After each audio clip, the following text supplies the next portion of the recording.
Every day, our body is speaking to us, not through words, but through patterns, through signals, through subtle changes that are so familiar that we stop noticing them. A restless night, an afternoon energy crash, a racing mind, a face that looks different when you wake up than when you went to sleep.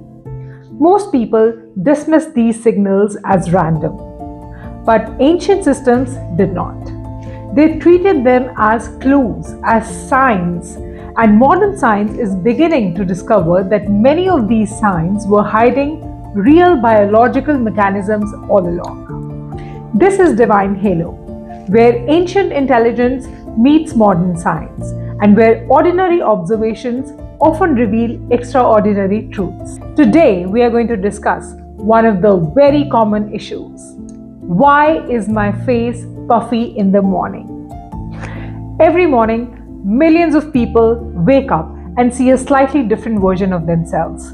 The eyes seem heavier, the cheeks look fuller, the jawline looks softer, and the face feels swollen and puffy. And then something strange happens. By afternoon, much of it has disappeared. So what exactly happened? If it isn't fat, and if it isn't aging, and it isn't something permanent, then why is it that the face sometimes looks like a different face when you just wake up in the morning? Most people assume that the answer is cosmetic, but maybe they need a better cream, a better serum, a better skincare routine. But what if your face is not the problem? What if it is simply reporting what's happening inside your body? Today, we are investigating one of the most common and least understood signals that your body sends every single morning: the facial puffiness. And the answer may have less to do with skincare than what you think. So let's start with something really surprising. Most of the facial puffiness is not actually fat, because fat does not appear overnight. You don't go to bed with one face and wake up with another because of the gain in fat. Absolutely not. What changes overnight is the fluid retention, because the water moves in our body. The inflammation changes, the circulation changes, and that's where the story begins. Think about what happens when you sleep. For 7 or 8 hours, your body is lying horizontally. No movement, no walking, nothing at all. Now, gravity, which normally helps pull the fluids downwards into your system throughout the day, is no longer working the same way in the night. So the fluid begins to redistribute in your body, especially around the eyes and the cheeks and under the skin. This is one reason many people wake up looking puffier than they did before going to bed. But if gravity was the whole story, we'd all wake up equally swollen. And clearly we don't. So what else is going on? Now, the first major suspect here is, of course, the food. Yes. Have you ever noticed how your face looks after a restaurant meal, or after a late night pizza, or a heavy salted dinner? Many people don't even connect those meals to what they see in the morning the next day. But the connection is very, very strong. In our food, salt or sodium plays a major role in fluid balance. Because when sodium intake increases significantly, the body tends to retain more water. Now, that's not necessarily bad. It is normal physiology. The problem is when the water has to go somewhere now.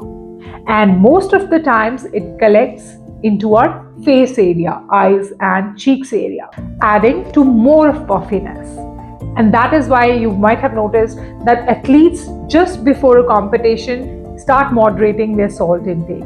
Even actors, before filming, they start having strict diet protocols just a few days before. Because what you did in the last 24 hours is going to significantly have an impact of how you look the next day morning. But here's where the story gets more interesting. Not everyone who wakes up with a puffy face ate badly the night before.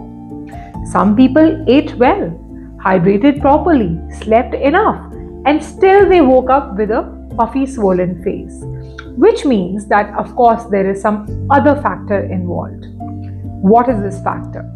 This is inflammation. Inflammation is one of the most misunderstood concepts in health. People keep hearing the word constantly, but inflammation is simply the body's response to any kind of stress, irritation, injury, or imbalance.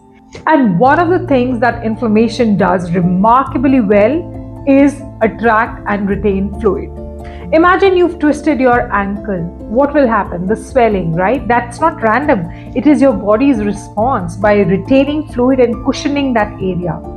Facial puffiness is not ankle injury, but a similar phenomenon is involved.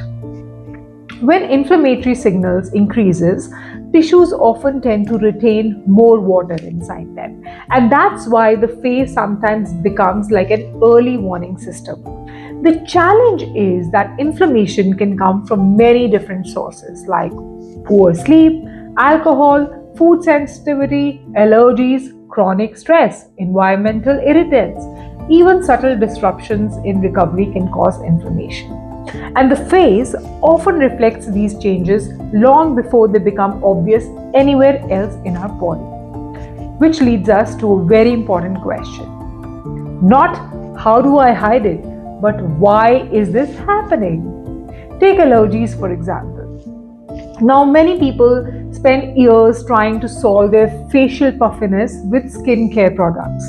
Meanwhile, the real issue may be happening inside the nose.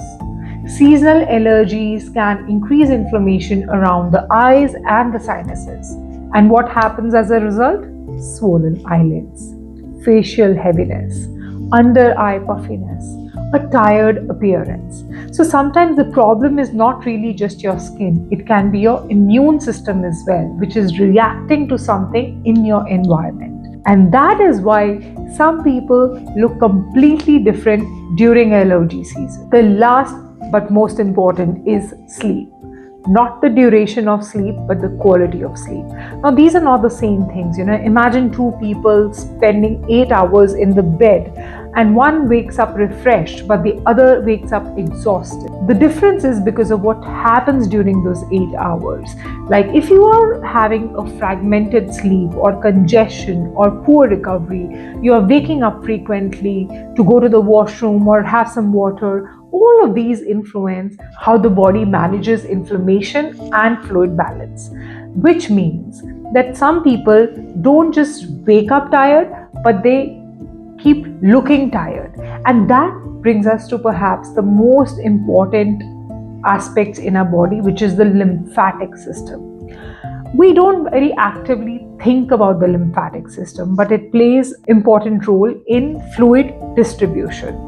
Unlike the blood circulation, where we have an active heart pumping the blood, the lymphatic system, unfortunately, is very, very dependent on the movement of the body alone. So how does it work? By walking, by breathing, by muscle contractions, daily activity, and that is how the movement energizes the lymphatic system to get rid of excess fluid and toxins in the system. Now, after sleep for 8 hours, your movement was dramatically reduced. The fluids would have accumulated, particularly in areas around the face and the eyes.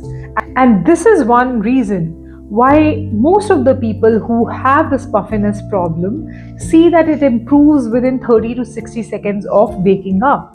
Why? Because the body simply started moving again. The fluid started redistributing itself and the system has gone into a restart mode. Now, what's fascinating is that the traditional systems of health seem to recognize this long before we started experimenting with it in labs. So our dincharyas really place enormous emphasis on what happens immediately after waking up. What are some of the things that you should do? Movement, cleansing, walking, breathing, preparing the body to transition from a complete stillness stage to an active stage. Because movement is one of the things that will restore flow into your system. So what should you actually do if you wake up puffy most of the mornings? The first step is surprisingly simple. Become your own detective. For the next 5 days, don't try to fix anything. Just observe. Take a photo within 5 minutes of waking up as to how your face looks, and then write down what happened the previous day. For example, what time did you eat your dinner? Was it heavy on salts and spices? Did you drink alcohol? How was your sleep? Are your allergies flaring up? Did you feel unusually stressed? Within a few days, the pattern will often begin emerging. And these patterns are far more valuable than any generic health advice that I can or anyone else can give you. Because it is not someone else's pattern, it is your own pattern which you need to address. What is the second thing? The second is you got to start moving. Not an intense workout, just a movement, a short walk, 5 to 10 minutes, morning sunlight if possible, and gentle mobility. The goal here is not calorie burning. The goal here is to start the circulation in the system. And you are helping the body transition out from 8 hours of stillness and lying horizontal into the movement phase, which will automatically take care of the puffiness and fluid retention. Third, hydration. Now, hydration is very important. Water magically removes the excess fluid from the body. That is because proper fluid balance supports the body's normal regulatory systems and can take care of fluid retention on its own. Now, last but not the least, you have to observe your own pattern. For example, for someone, it may be a restaurant food. For someone, it may be alcohol, allergies, poor sleep. The answer is rarely universal, but the signals are usually visible if you're willing to look. So find out what are the habits or patterns that are leading to puffiness on your face in the morning, and accordingly try to address them. So, is your face puffy in the morning because of age? Absolutely not. It's a reflection of the fluid balance, recovery, inflammation, sleep quality, allergies, breathing, and the choices that were made in the last 24 hours. The face isn't just showing how you look, but it is also showing how the body is processing or responding. And once you start seeing these patterns, the mirror becomes something more of a feedback tool than just a cosmetic tool.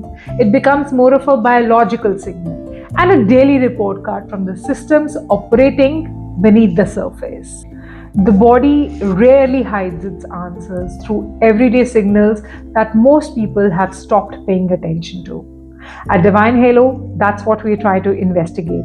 Not just health, not just longevity, but the hidden systems shaping how we live, recover, age, and perform and communicate with each other.